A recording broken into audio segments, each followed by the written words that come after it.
ট্রাম্পের ব্লকেডের পরেও ইরান কিভাবে তাদের তেল বিক্রি করছে?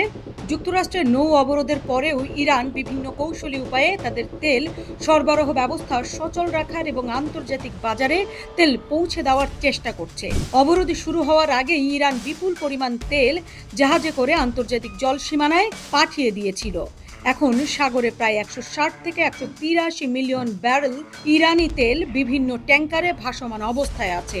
এই তেলগুলো ওমান সাগর, আরব সাগর, ভারত সাগর এবং দক্ষিণ চীন সাগরের বিভিন্ন স্থানে আছে, যা থেকে পাওয়া টাকা দিয়ে ইরান আগামী আগস্ট মাস পর্যন্ত তাদের অর্থনীতি সচল রাখতে পারবে বলে ধারণা করা হচ্ছে।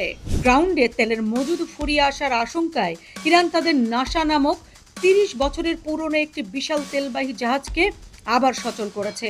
এই জাহাজটিকে এখন তেল মজুত করার কাজে ব্যবহার করা হচ্ছে, যেন গ্রাউন্ড ট্যাঙ্কারগুলোর ওপর চাপ কম পড়ে।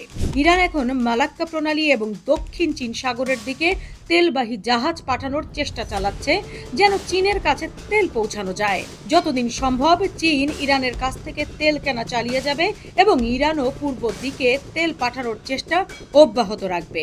ইরানের স্থলভাগে এখন যে পরিমাণ তেল মজুত করার কথা রয়েছে তা দিয়ে তারা অন্তত 20 দিন সামাল দিতে পারবে। তাই অবরোধের শুরুতে তাদের তেল উৎপাদন হঠাৎ করে কমিয়ে দিতে হয়নি, বরং তারা ধীরে ধীরে পরিস্থিতি অনুযায়ী ব্যবস্থা নেওয়ার সুযোগ পাচ্ছে।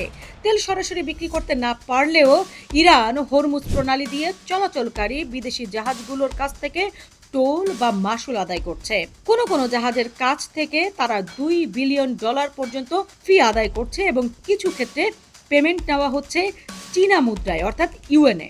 এই অর্থ তাদের আর্থিক সংকট মোকাবেলায় সহায়তাও করছে। ইরানের নেতারা মনে করছে যে যুক্তরাষ্ট্রের এই অবরোধ রাজনৈতিক ও আইনি কারণে খুব বেশি দিন স্থায়ী হতে পারবে না বা স্থায়ী হবে না। তারা মার্কিন প্রশাসনের চেয়েও বেশি সময় ধৈর্য ধরার নীতি গ্রহণ করেছে এবং সুযোগ বুঝে আন্তর্জাতিক জলসীমায় পণ্য পারাপারের চেষ্টা চালাচ্ছে।